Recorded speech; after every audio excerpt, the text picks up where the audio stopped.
Hi everyone. Today we're going to talk about some experiences I've had. Um, I'm Virginia Wade, and I've had a lot of experiences with my deceased loved ones coming back to me and talking to me. Can you imagine driving to a funeral of your deceased loved one, and all of a sudden you hear your loved one's voice speak loudly in your mind?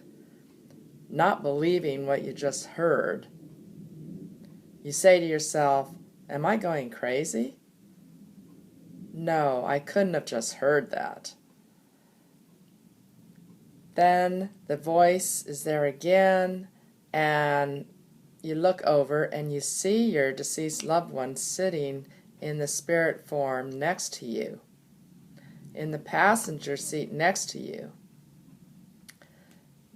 You're driving along and you go into shock. Then you realize this must be true. Something is really happening, and you believe. Well, this happened to me, and it can happen to you. I was in shock, and I had been very skeptical until it happened to me. I would not have believed it. So I understand if you appear skeptical about the story I'm going to tell you, or about seeing a ghost.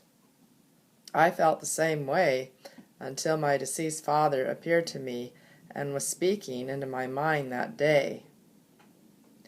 So let me tell you the story about that experience. Basically, I was driving to the funeral. My father had died, and I was driving to Phoenix from Sedona, Arizona, where I lived.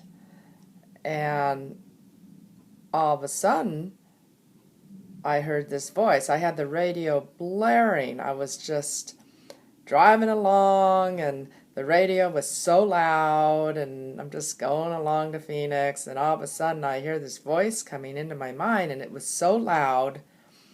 It was louder than the radio because it really caught me off guard and caught me by surprise. I thought, what is going on? And then I looked over and I saw this spiritual form, but I recognized my father's voice, and I thought, this is my father.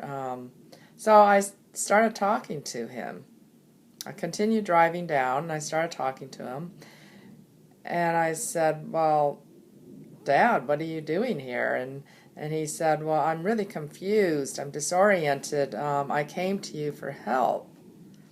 And I thought, well, I can send him into the light, right?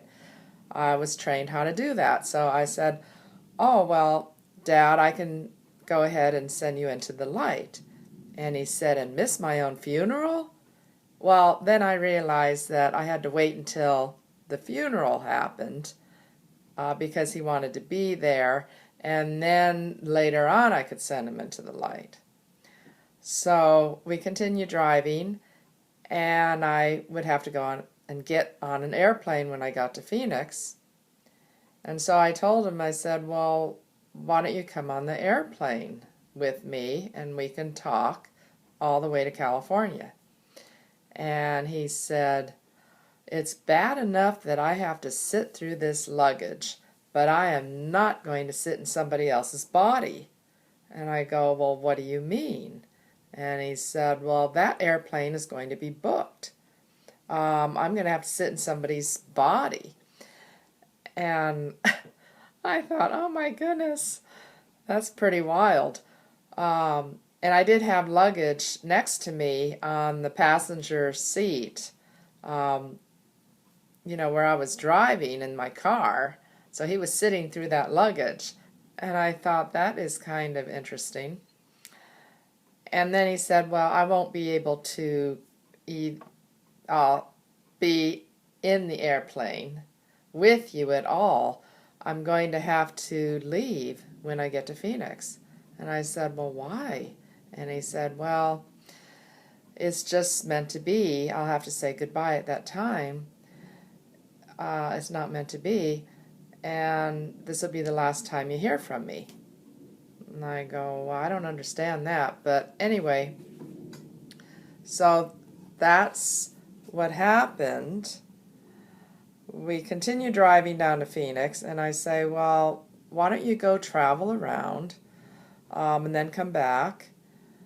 And he thought, well, I can't do that because I don't know when the funeral is. See, we didn't have a time exactly or a day when the funeral was going to be, and he didn't want to miss his own funeral, so, which is really crazy.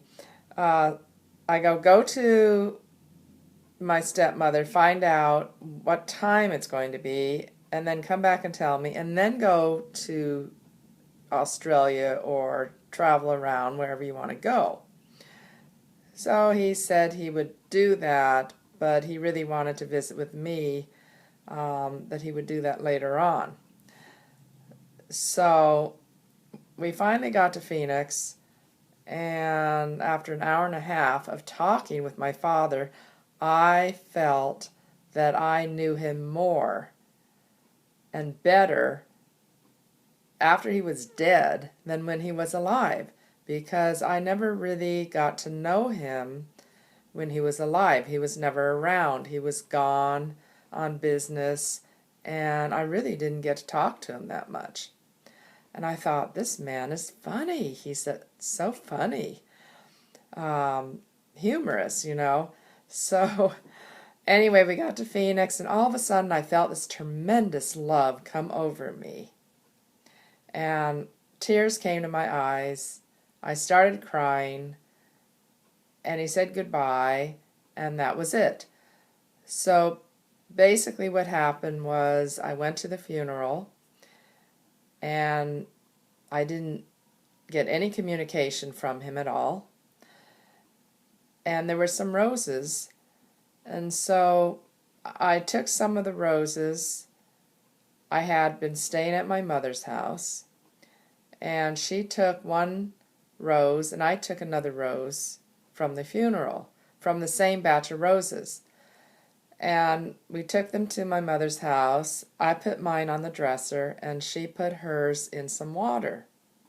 Well, I stayed there about 4 or 5 days, and then I had to come back to Arizona. And after about the 4th day, hers started wilting in the water, and mine on the dresser was still as fresh as the day of the funeral. And I thought, well, how can this be? And my mother came in, and she was agnostic, and she looked at that rose, and she said, how can this be? She goes, it's still fresh, and it came from the same batch as mine, and mine's wilted. She goes, I don't understand this. She goes, it's like a miracle. And you have to understand about my mother, she was not a person that really believed in miracles, but it kind of woke her up, so to speak.